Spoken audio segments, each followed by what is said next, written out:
नानी का हो गए सर्दी जुखाम नाग बहुत है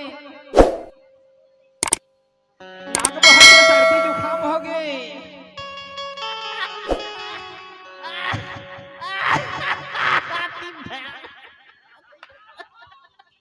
अरे का होगा नानी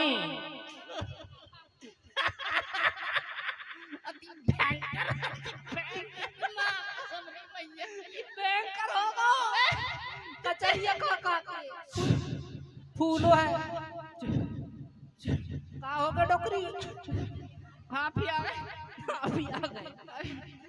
किराना दुकान खोला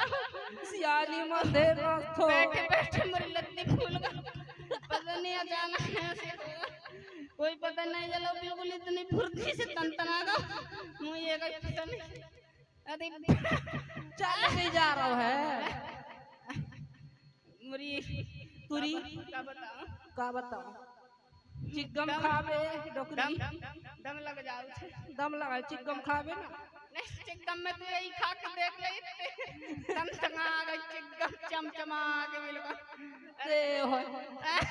बर्राट काट रही अति भयंकर होगा मुरी लत्ती चिकम में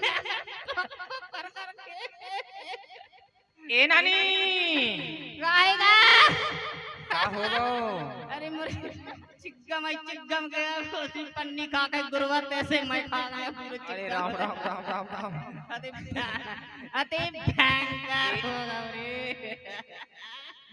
ए नानी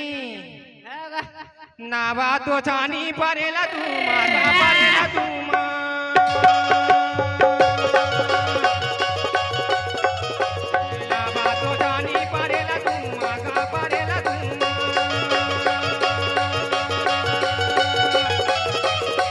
तोला गोदी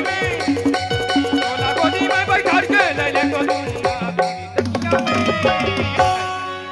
पान पतिया मायल फतिया अरे बाजारी पान पतिया